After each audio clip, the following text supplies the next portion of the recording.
Metropolitan Council establishes affordable housing goals for every city within the 7-county metro area. Bloomington's affordable housing goal for 2021 to 2030 is established at 842 new affordable units. The Met Council sets the overall goals and then breaks that goal down into housing that's affordable to people at different income levels, generally at households at incomes of 80, 60, 50, and 30% of AMI, area median income. The area median income in Bloomington is just less than $125,000.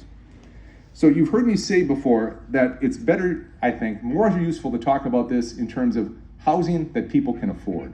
Affordable housing, that notion comes with a lot of baggage. So we talk about housing that people can afford.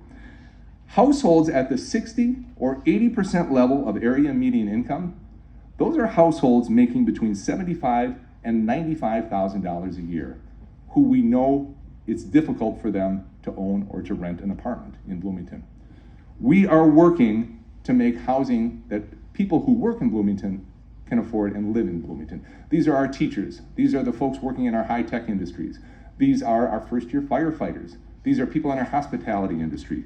We are committed to that notion of if you work in Bloomington, you should be able to afford to live in Bloomington. And I'm proud to say that we're doing really well on the 60 to 80% AMI levels, but it won't surprise you to know that creating housing for people who need deeply affordable housing, people at the 50 or 30% AMI, that is a challenging nut to crack. We still have significant work to do on our goals for deeply affordable units.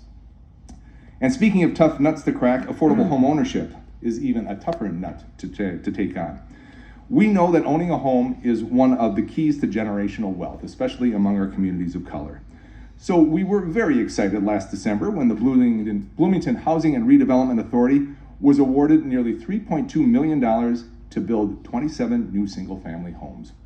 The Bloomington Affordable Home Ownership Program will serve households at or below 80% AMI with the goal of lowering the cost barrier for homebuyers and creating and preserving affordable housing. This program also advances the city's racial equity business plan because it provides a strategy to eliminate racial disparities, including inequitable access in housing. I'm going to show you a picture here, folks. This is a photo of a home that was prohibited in Bloomington before May of 2023. Bloomington's zoning standards prohibited this type of housing because the house wasn't big enough, it was only a one-stall garage, and the lot wasn't large enough or wide enough. The house was allowed in 1940, that's when it was built in North Central Bloomington.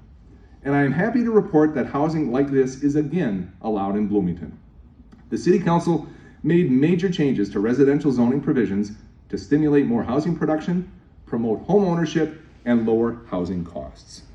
Now, I know full well that these changes we made aren't going to drastically change any neighborhood in the city of Bloomington. We also know that it's not going to magically or immediately lower the cost of housing in Bloomington, but they will provide an incremental benefit. There is evidence that easing zoning restrictions slows the rapid rate of increase in the cost of housing over the long term. As I said a couple of times earlier, I want people who work in Bloomington to have the opportunity to live in Bloomington. Let's take a look at one program that does just that.